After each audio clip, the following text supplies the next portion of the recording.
This is The Spot, a BYU-Idaho radio production where we talk about what you talk about at BYU-Idaho. Today we are here with Camille, Jill Clary, and Holly Calhoun. Awesome, and my name is Grace Andrus. So today we're kind of talking about what it's like to be independent and on your own, and then also be responsible for your own testimony. Just because I think it's something that everyone kind of goes through, especially, I don't know, both sides. If you're raised in the church and then you move out on your own, or even if you weren't, and this is kind of something new as an adult life. I don't know. Were all of you guys raised in the church? Yeah. Oh, that's awesome. I mean, I had a half and half. My dad wasn't a member, my mom was, so I do feel like I had a glimpse of both sides. Yeah? Yeah. That's awesome. So did that affect coming to college? Was your dad happy you chose a church school? My parents, they actually got divorced when I was 16 years old. Okay. And so growing up with my dad not a part of the church, I mean, it just kind of made some things hard. Serving a mission, that wasn't a thought. I was told no. That wasn't an option. Coming to a BYU school, that was never a thought for me. No, that's okay. Absolutely not. That wasn't something I thought was normal. That wasn't my normal for me. I thought my path was whatever dad said, really. But then after the divorce, all of a sudden, I had experiences happen where I was like, oh, maybe this actually is an option.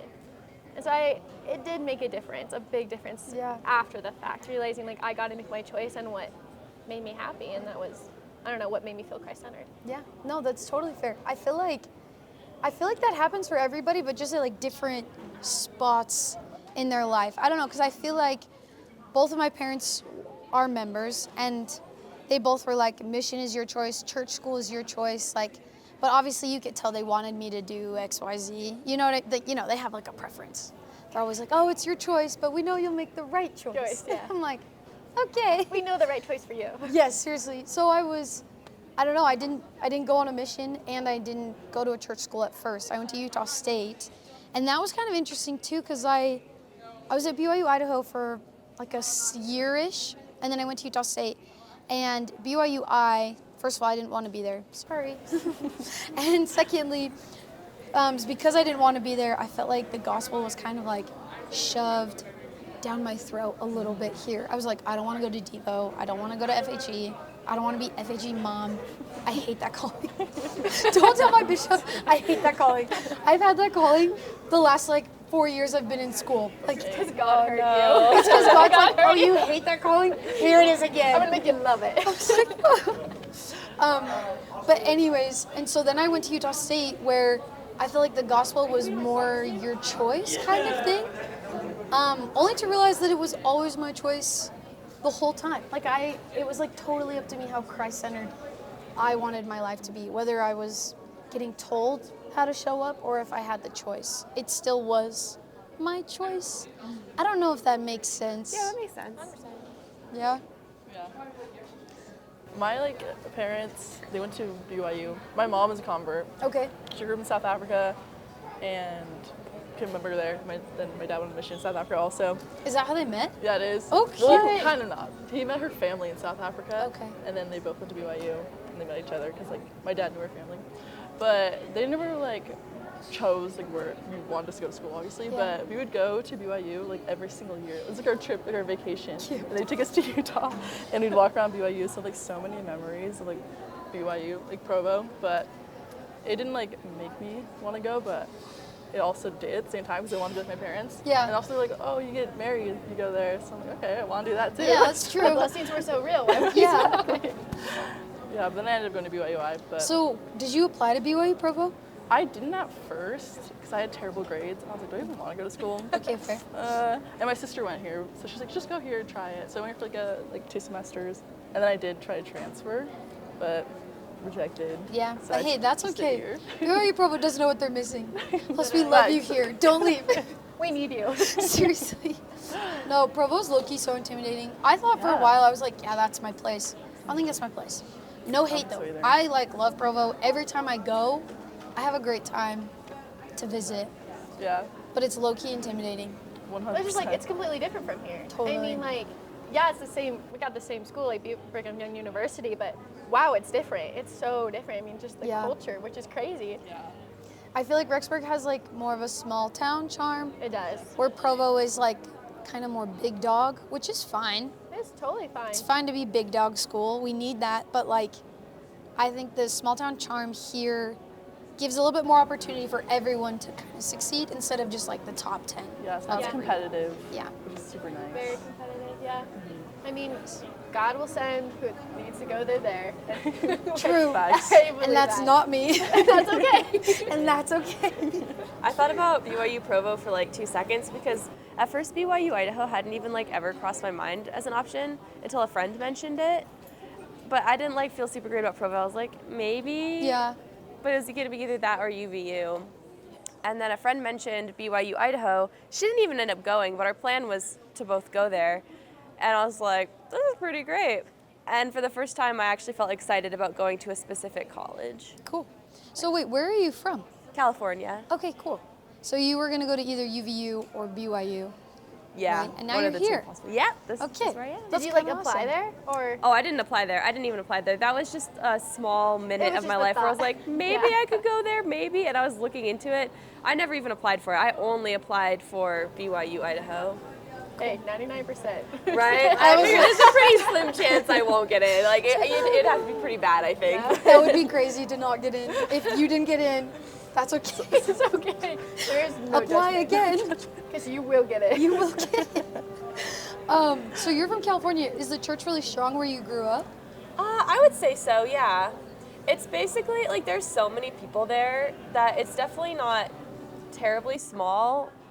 It's not like the hugest thing in the world there, but it's, there's a pretty good chance anywhere you go, there's gonna be at least a few members. Yeah, So that's fair. the wards are pretty big. Yeah, a lot of Cool. church going on. I just asked because I'm from Idaho Falls, which is also why I dogged on BYU-Idaho, because I was like, It was right there. yeah, I was like, everyone from my high school's here. Everyone that knows, because my dad is from Idaho Falls, so it's like, there's a lot of people who know me.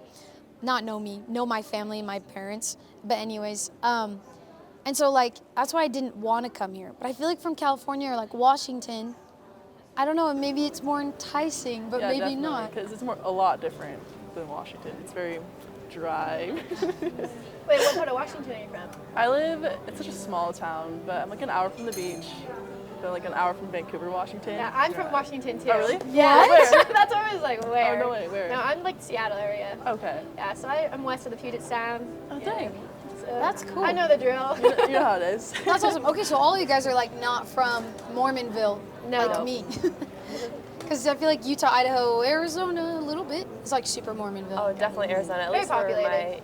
at least where my aunt and uncle are from, it's very like you go to the store and you can just tell. There's people that look Mormon. Okay, Yes. random. Caitlin Clark, the basketball player, she gives me Mormon vibes. She's not, but like, I'm watching her interviews and like her humor, I'm like, you could be a member of the church. That's such a real thing though. Like, don't you ever just like run into people? You like have to think about it. Like it's just like a feeling you get. You're like, I think you might be a member. Yeah, you're and when giving you're member not, vibes. it's so shocking. You're like, really? Yeah. Wow. It gives member vibes. It's a real thing. We love Caitlin. It's like a radar that everyone has to have. Yes. Mormons have to have a radar. It's like, wait, I see your garment lines. Like, you're a the member. little speed bump on the leg, like that's the dead giveaway. No, seriously. Oh gosh, no, for real. No, I was like kind of excited though to see like the culture of like everyone in this town being like members of the church. And like I brought my boyfriend here last week. He came to visit. We were in Walmart. He's like, well, everyone here is a Mormon. It's so weird. It's kind of weird. I like it though. Or LDS, not Mormon. Yeah, sorry. My bad. Coin, we're getting, I don't know. Mormon still, I think, is applicable because I feel like Utah, okay, no hate on Utah, but I feel like there's a lot of Mormons in Utah and not as many members of the church, if that makes sense. It's a stereotype. Yeah, like the Mormon stereotype is fat.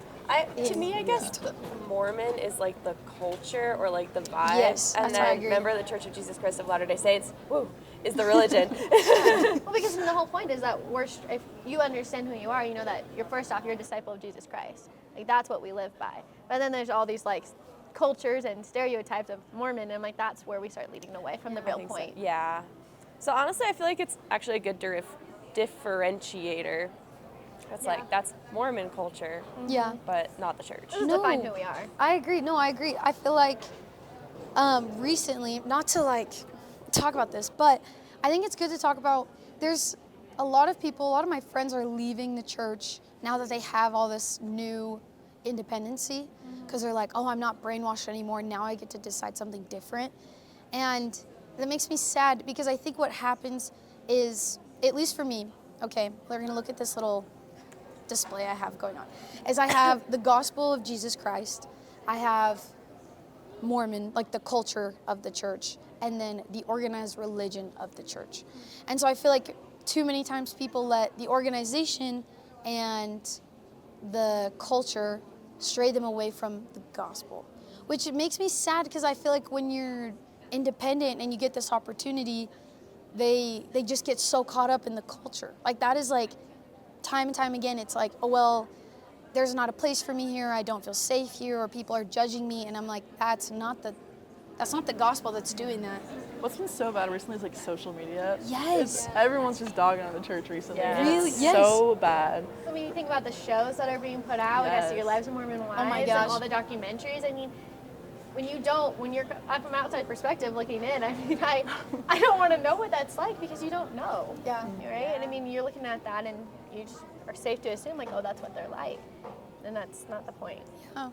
It's weird too that like garment influencers are a thing now. We're just talking And about I'm like that's crazy to me, No, because it's I feel insane. like when I was 12 and Instagram was kind of a thing, that influencers weren't really a thing, but there was YouTubers, and there was a couple of Mormon YouTubers, Yeah.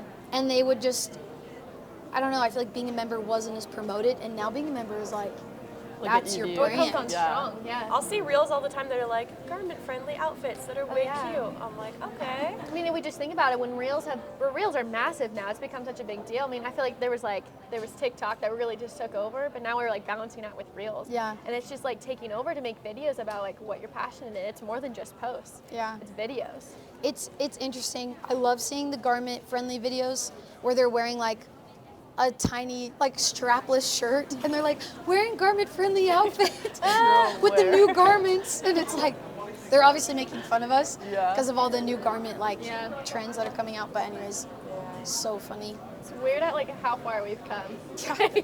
It's crazy to see, like, I mean, but also so joyous, because obviously people are still trying to like find a way to bring it back to Christ. Being like, True. look how good this is. It's, you know, those are things that are changing, but like I love when you see those videos where they bring it back and they're like, this is my choice because this is my relationship Yeah. with Christ. It's true. It's true. Like bringing it back to what the garment is all about, which has nothing to do with your cute outfit, really, truly. Balancing out this worldly perspective and our godly perspective. Yeah, it's true. Speaking of, I'm very excited for the new garments. Yeah. I think it'll be 100%. fun, except we don't get them until like October, and it'll be snowing by then, so it doesn't even matter. No, not if you live here in Rexburg. Yeah, no, if you're in Rexburg, it doesn't matter. We'll take top walking class. Yeah, seriously, just to wear it, just to show our shoulders. It's like, yes, finally. Except it's interesting because the honor code here isn't garment friendly. The honor code is modesty. It is? I think. I don't They think. changed it. I mean, they say like as a rule of thumb, what you wear should cover garments whether or not you wear them. Right. But that's like the letter of the law. Like the spirit of the law is just cover yourself. You Yeah. know, don't be scandalous. You know. Isn't that what they do in Provo? Oh, sorry, I'm pretty sure our dress codes with Provo, there's a slight difference. think Because I there hear is. about that with my Provo friends, and I'm like, wait, there is a difference there. Because I went, just recently, did we change the, it was like the one with like shorts or something. Yeah, Yeah. yeah, I and was like, mustaches. Yeah, that's the facial grooming. I don't know. That's not a word for Mustaches. Low key though, mustaches could be a red flag. So maybe we should get rid of that. Yeah. I agree. I said elder, just because you can grow it now doesn't mean you should. Yeah, seriously. Sorry. There's some guys who can really pull off a mustache and some guys who can't. I'm like, It's so true. Yeah, some guys should pull it off. You know. Exactly. Honestly, it's like a love-hate relationship. I'm like, because like if you're dating them, they have a mustache, like, no hate, but like it hurts my face. Like it does. I was like, I don't want to kiss you anymore. you'll Shave it. Sorry. Does your boyfriend have facial hair? No, I refuse to let him. See? It's See? scratchy. I don't want that. I know. I'm like, I don't want people to know that I kiss you. That's embarrassing. You mean like people get like rashes or like? Yeah. It's so real. We I should know, talk I'm not- about it more. It's a real thing and it's terrible. Yeah. Yeah. I'm not risking that. Yeah. No. You should. You should. Awesome. Okay, well, sorry. Circling back to like what we were trying to talk about. What do you feel like has like helped you guys the most since like moving out of your home and being independent for your and being like accountable for your own testimony and spiritual growth? Does anyone have any thoughts right off the cuff? You can ponder too. I would say staying consistent because, like we were talking about earlier, a lot of things are our choice now. And honestly, it's really stressful and busy with classes and homework and jobs that it can be so easy. Like, I know something I struggle with is my calling at church because sometimes that just feels like another job or responsibility that I have to do. And it's not going to be perfect all the time, but when I consistently do the things like small things like reading my scriptures, like going to the temple, it's literally right there, you know, and just like even if I'm not the best at my ministering assignment, you know, I still like just try like small ways to minister to just like anyone around me, just like small things. It doesn't have to be big, it doesn't have to be fabulous. I think just small commitments. Yeah. No, I agree. What do you have a calling in church right now? I just recently got called as FHE coordinator. Oh, barely, so I haven't done much with that yet. that's awesome. So I don't know. I love that calling. I don't know if you've fun. heard. Yeah, we It's my heard favorite calling. You love being an FHE, right? Yes. I Favorite. love it. Bishop Tolkien, if you're listening. So I love my calling. That's awesome. So, have you had callings before? Yes, I was a Sunday school teacher last semester, and I honestly don't remember if I had any before that. Do you feel like it's like helped you stay consistent in your, I don't know, testimony growth? I guess is. I guess kind of indirectly, because I guess I feel like with YSA callings, you don't spend, depending on what it is. Yeah. Like we switch off teaching so much, I really didn't teach that much. However, it kind of, even, like to be perfectly honest, callings aren't the most fun when you're super busy and stressed, but it's true. having to show up and do something that I rarely feel like doing, it's like, well, it's not always just about me, and I have to show up here. And it's not even about the people that I'm serving. It's about doing this for God because that's what He wants me to do, and it's what He cares about, even if I don't really feel like I care about it right now. Yeah. You know? Yeah. I think that's true. I think time and time again, even though I don't like specific callings, that when I do show up for the Lord, that it does end up blessing me. Like not showing up for myself, not even showing up for my FHE sisters and brothers. It's just like I show up for the Lord because He asked me to. And I think it ends up being a way more impactful experience, at least in mine, and it sounds like in yours too. Like it's just, when life is so busy, it's so hard to take time and give it to the Lord. It is. Even though it was His time to begin with, really. Do you have a calling right now? I have a calling because I moved in with the Relief Society president. I'm now in the presidency. That's Oh, what happens. nice. Yep, super fun. And I'm low-key dropping the ball on my calling because I know how to be FHE mom. I don't know how to do anything else. That's such a big difference, though. I mean, those are two different callings, Yeah. and one Very is different. much more heavy than the other. Yeah. So, but it's been okay. Like, I think, I don't know, I just barely quit one of my jobs, and so it's freeing up a lot of time. So hopefully I can rededicate myself to the Lord a little bit. I don't know. Do you have a calling, Holly? I do. I actually have two. Oh, really? I'm over here complaining. I actually asked for it because when I first came, like I live at the landing. Okay, And so like when I first came in, they asked me to be like the reciting teacher, and I was like, yes, I love teaching. I love talking about Jesus. Like absolutely, and it was so great. I love this calling. And then the next semester came, and they asked me to be in the reciting presidency, and I was like, okay, cool. So I did it for one semester, and then the presidency like graduated, and so they had to remake it, so I left it. And then I came back, and then they were like, will you be the reciting teacher again? And I was like, yes, I would love my calling back. Yes. And then like, this was crazy. Like I think it was like the next week after they had called me, they go, actually Holly, like we have another calling. Like what do you, like another calling for you instead. Will you be like temple and family history leader? And I was like, sure. You want me to do what? No, seriously, what is that calling? No. Like, when I first got this calling, they asked, I was like, that is the most boring thing ever. No hate if that's like, your no calling. hate. Hey, No way. this has a turnaround. This has a turnaround. Okay, and okay. I was like, genuinely, I was like, wherever the Lord needs me, that's where I'll go. Because like, I truly believe that. And I know like blessings will come. Like there's a reason they need me here. And he told me, when the counselor, he was like, Holly, you just have that energy. Like the energy, like the energy we need to like make this something. And I was like, yeah, okay. I'm like, you're just trying to sell it to me. Yeah, seriously? No way. I'm not buying. And so I was roommates with the study presidency, like with the president and all that. So I mean, word gets around. And I was like, I still want my other calling. Yeah. I love being a teacher, and they couldn't find another teacher. And so I talked to my bishop. I said, can I have both? And he goes, if you want both, they're yours. And I said, I want both. Wow. And That's so I awesome. took on both, and it's actually has been the biggest blessing to Really? have both. Yeah. That's awesome. Because one, I'm sure you learned as a Sunday school teacher, like you don't teach all the time. Yeah, it's like, true. Last semester, I literally taught once. That's just what happened. Yeah. And then before, I've taught like 3 times, so it balances. But what a blessing it's been, like to be able to like have these callings. And in the beginning, I didn't feel like I did anything for Temple and Family History. I was like, I don't know, like go do it. Like I don't know what to tell you. Go to the temple.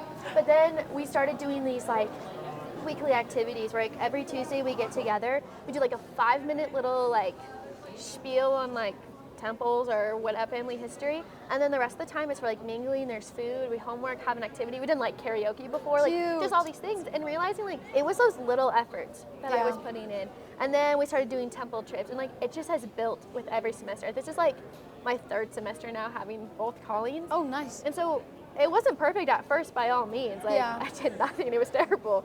But like now here by the 3rd, I was like, I'm seeing the Lord's hand. He's building something that I didn't even know was possible. Yeah. Like his kingdom is growing.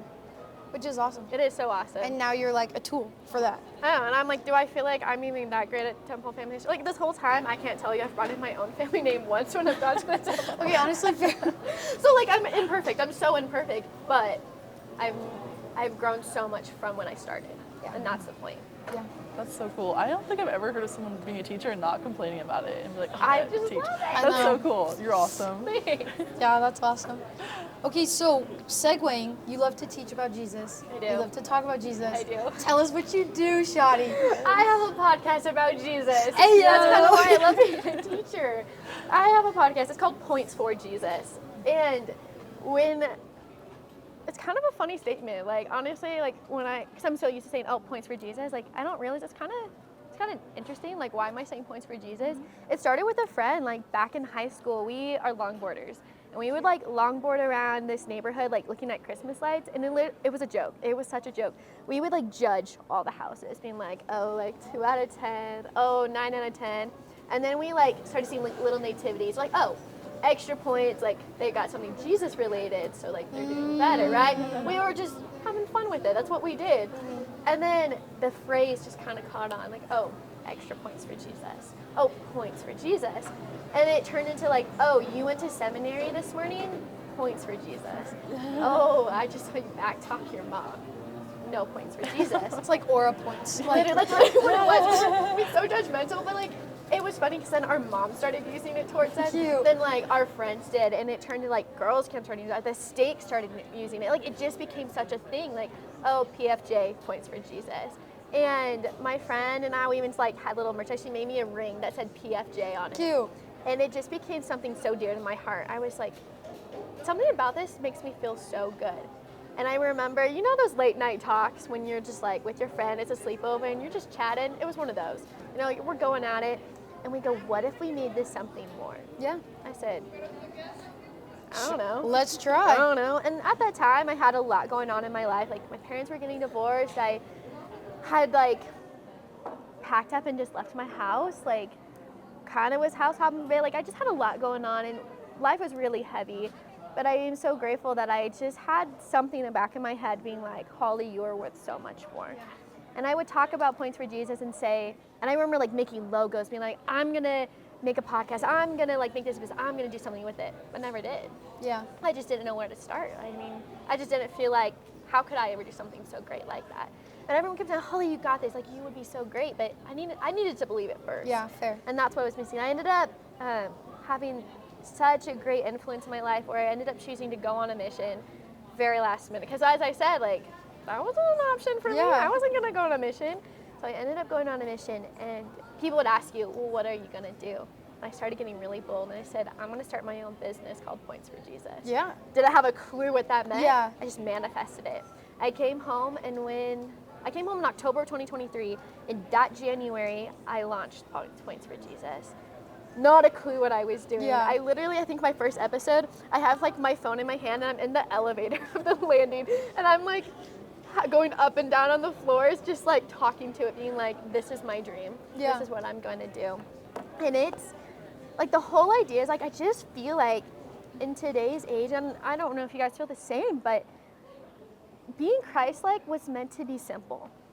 Christ taught it simply. There was no confusion. But yet we have made it so complicated, and it was never meant to be that. No, it's so true. I do feel like people get so lost in the sauce of being Christ-like. Yeah. Like, I don't know. I mean, I don't know if you guys watch The Chosen. Yeah. But he teaches the same thing very simply over and over again to his apostles. I mean, obviously, in the Bible he does that, but also in The Chosen. It's all the same, it's all the same. It's all the same. It's a But little bit easier to understand. yes, English-wise. exactly. So like in The Chosen, I see it more clearly. Like it's so simple every time he teaches it, and still his apostles are like, what do we do? How do we go about this? But it's true. Like we've made it so complex, and it was always meant to be simple.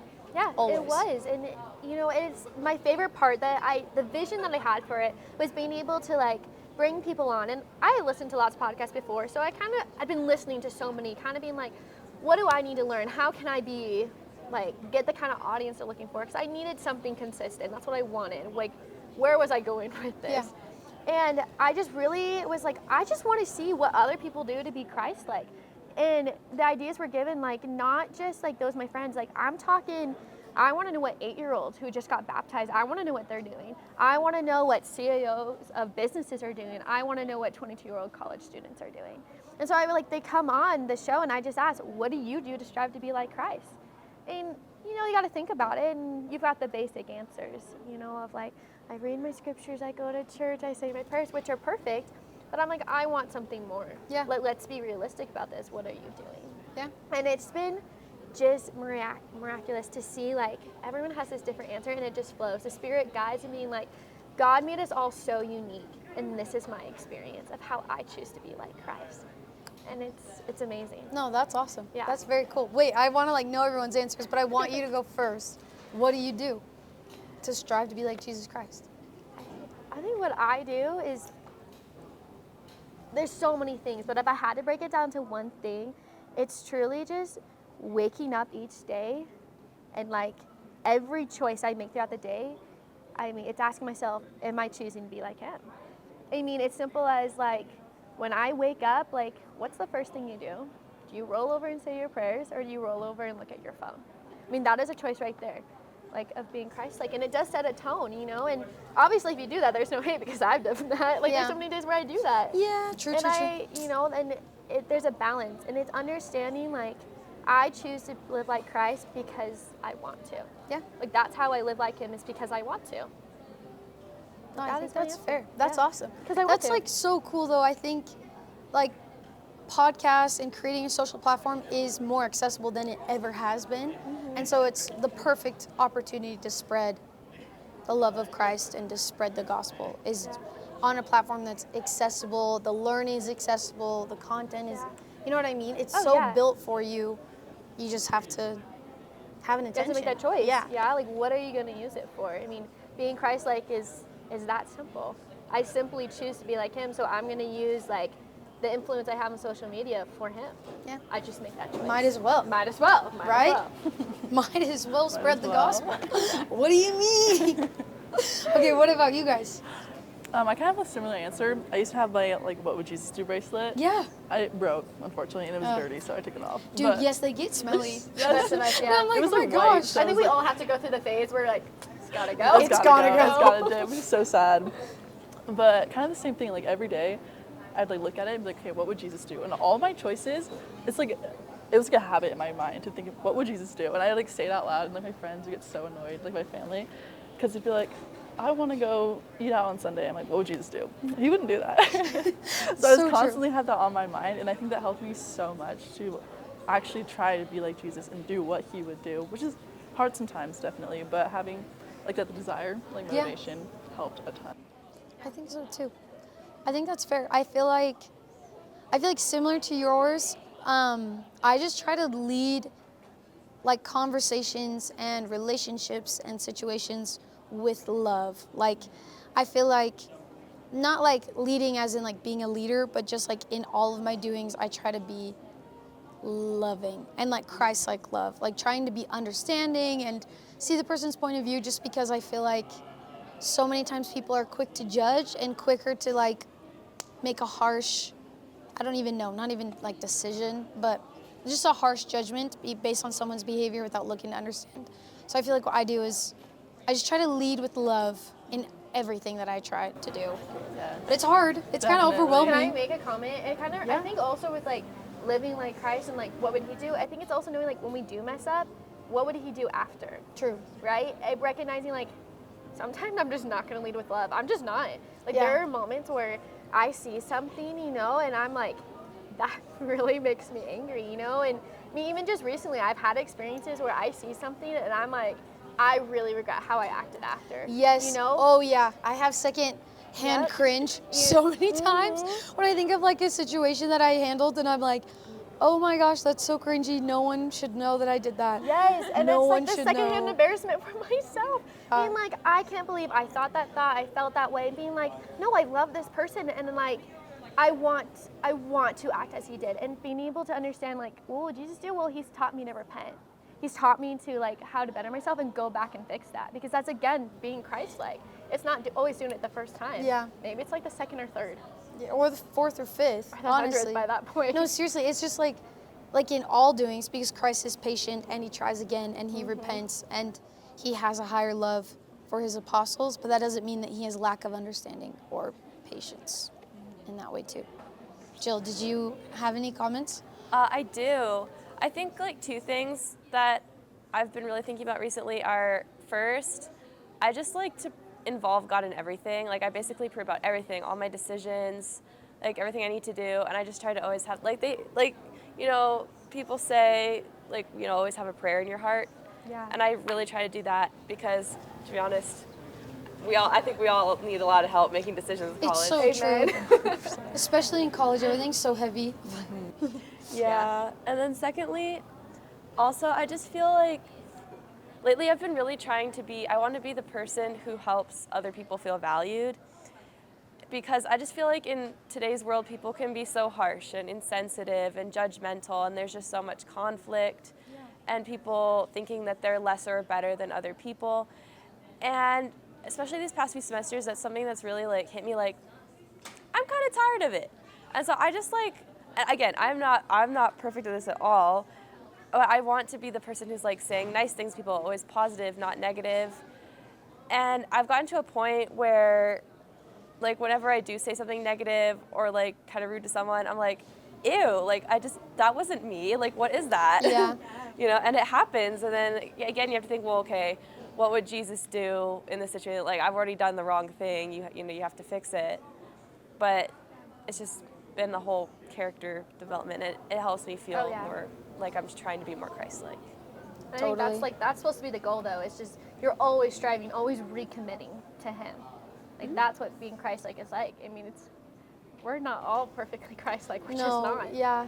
There's this awesome devotional that, what's his name? The director of The Chosen. Here it is again. I'm plugging The Chosen. You're talking about BYU? Good show. Yeah. Yes. And he talks about loaves and fishes. And what I got from it is just, in order for Jesus Christ to feed the 5,000, someone had to bring him something. I mean, he didn't really need that. He probably could have fed the 5,000 and just whipped out a bunch of fish and bread. But he was like, what does everyone have? I need everything that everyone has, and we're going to feed these people. And so I think with our efforts and what we're trying to do to be Christ-like, we give him as much as we can, and he still feeds the 5,000. So I love that. I love that talk so much. Everyone should listen to it. What's his name? Dallas Jenkins. There you go. Dallas Jenkins. Yes. Hit him up. That talk actually inspired me so much that I made a artwork in my room where I just like took a poster from Hobby Lobby and I made the picture of it. Oh, cool. It was because of that talk that kind of was like my final ground. I said I will bring Boys for Jesus back. Yeah. Like it inspired me so As you much. should, It bro. It's a changed it. great talk. And I was like, Christ, God has been telling me, Holly, like points for Jesus is like, this is what I'm asking to do. Like, there's even a line in my patriarchal blessing that just really emphasizes, like, you have a gift and I want you to use it. And I heard that talk and I was like, what am I doing? Yeah. What am I doing? And it's a great talk. Holy crap. You Oh, have it's to so listen good. to it. It's so good. I It's need so to good. listen to it. One of my favorite quotes is "The Lord loves effort." I have it like on my phone. Yes. And it is so good because kind of go back to what you said, like the gospel's easy. It's so easy. If you just have like the slightest amount of desire, you can go so far. Yeah. And, like just being nice, like that's a little amount of effort you can do to be closer to Christ. No, it's very, very true. Very true. Okay, before we like completely wrap up, I do want to know like what is like a concrete action that you guys can do this week that we can give anyone ideas to kind of be more accountable for our testimony and be more Christ-like. Is there anything that you guys have? Any random ideas? Obviously, like the simple things, reading your scriptures, going to the temple, going to church, I think are good. But I feel like, I don't know, for me, the simple things we blow over so much. And so for me, I'm going to be going to 2 hours of church. That is a big deal for me because I go to sacrament and I renew my covenants and then I leave because second hour of church is second hour of church. No hate on all you second hour warriors out there. But anyways, I think that's how I'm going to rededicate my independence as a disciple of Jesus Christ, is just going to second hour of church and enjoying it because it's good. It always is good when you're like aware, Really great. I was just talking to my boyfriend about it, like going to second hour, because he's like, it's kind of tough to go, which it 100% is. But like the way I kind of look at it is like we have a full 6 days of doing whatever we want, and then we just have one Sunday and just 2 hours we like dedicate our time to like the sacrament and just like learning about the Savior. Like it's not that hard. You just put in the effort and go for it. And it will be good because I did the same thing to my boyfriend because we like to take naps. And so it's been good. Now we both go to second hour and he just got a calling because now he's showing up. So I was like, that's what I'm talking about. Yeah. Rededication. Okay, what about you? I guess a thought that I totally forgot about this. During the week of Easter, what is it called? The week of Easter, when they've been like, and they've been encouraging us to like Holy Week. There we go. Yes. Yeah. That's what it is. And the prophet is encouraging us to like celebrate Easter bigger. I was like, oh, I should do something. And so I actually like did a week of no Instagram. Wow. And I felt so good. I felt so happy. And I want to do that again. Like obviously in my line of work, I can't stay off of Instagram forever. But I think just like doing that more regularly, and I think that actually I will probably maybe starting on Monday, I'll do like a week of no Instagram. Start fresh, just like a refresh. And I think that would be such a good once a month thing to do, and I think it helps me to focus more. I feel like happier, and that connects me closer to Christ because I'm thinking about other things besides just doom scrolling and my mind being numb. Because honestly, with Instagram, you're less aware, and I've noticed that. No, it's true. I think when I take a break, it like grounds me, and I remember for the next 3 weeks or whatever before my next break, I'm like more aware of how much time I'm spending on it, and it's helpful. So I think that's great. I love that. I recently just took a 2-month break off of Instagram. That sounds so nice. I just it was like draining me, and I didn't even, I think I started to realize that, and going off, I didn't realize how much God was filling my time. All of a sudden, it was like I just desired for Him to fill all my time. That's all I wanted, and it's so incredible when you purposely let Him fill the void. It changes everything. Yeah, That's so cool. That's a good one to do. Yeah, honestly, like once, I don't know, I did like a whole summer with no social media. It was awesome. It was so nice. It was like, I like read books and got up early, went to the gym. I was like, who am I? I'm unstoppable. Right? Like, everybody else needs to watch out. No, about? seriously, I'm like, wow, so I was capable of reading every day. Right before I took my week-long break from Instagram, I think the last thing that happened was I was scrolling on Instagram and I saw this super negative post. I don't even remember what it was, but it just made me feel so like, I hate people. And I was like, you know what? I'm so done. I'm so done with this. I'm taking a break. Right after I saw that negative post, and I was like, why am I even like filling my brain with that? It's crazy what happens when we just look up. Yeah. Agreed. Cool. There are better things we can put our minds. Is there something that you want to like do this week? This week, I am so goal-oriented. Like, every week, I swear I have a new goal. But, like, I'm honestly, like, I love setting goals, and one that just has been really prominent on my mind. Like, I have a motto for this semester, and it's been to let go and to let God. You know, I've really just been struggling to let go of certain things in my life. You know, let go of that control. It's not mine anymore. It's God's. And it's such a broad statement. It's so simple, but for it to actually be prominent in my life, I need to take the action steps to let God lead my life. Yeah. You know, as I'm letting go. And so specifically, I've really been thinking that I don't know how to best explain this. I want to have a dedicated 5-minute study. Not long, because I don't got a lot of time. Yeah. I don't. But dedicated 5-minute study. But here's the thing. For me, this is just really relatable for me, is I want to share it with someone. Yeah. Because I feel like when I share it with someone, then do I believe it. Then God starts working the miracles in my life. It becomes real. I manifest it. And that's a small, for me, that's the step I'm at. That is my simple step, and it's going to look different for everyone. It can be something as I'm going to give 5 compliments a day to 5 random people. That is a simple step you can take to let the Spirit, God, lead your life, and be more Christ-like. And I just think it's so amazing. For me, I'm going to take this, and I'm going to let God lead what happens with these studies. That's awesome. Yeah. No, that's awesome. And I love the point that you made to share it as well, because I think that's I don't know, personal study is great, but sharing it just makes it Really better. Yeah. And then that was the whole point. I mean, that's what he wanted us to do. Yeah. Right? To share it all. It's time to build his kingdom. The time is now. The time is now. I'm Oh my sorry. gosh, that Time Puerto is Rican now. guy who gave the devotional, who was he made us all sing. Do you remember this? Yes. He made everyone sing. No, it was last semester, you weren't there. Okay, he made everybody sing, and he was he's like, everyone talks about how you're the generation to, you are the upcoming generation. He's like, you're not the upcoming generation. You are the generation. And he was like, put on your armor. Yes. The time is now. And I He was so awesome. He was so great. I ate him up. Okay, anyways. Well, thank you guys for coming. We're kind of a little bit longer than we usually are, but which is fine, because I think this is a great conversation. That was a good discussion. That was so... I feel so God is that spiritually filled. Maybe spiritually stuffed, you might say. Maybe a little overstuffed. That's A okay. little bloated from all that spiritual. Just kidding. Okay, sorry. I'll let it die. Okay. You've been listening to The Spot, a production of BYU-Idaho Radio. Today's hosts were... Camille Colditz. Jill Clary?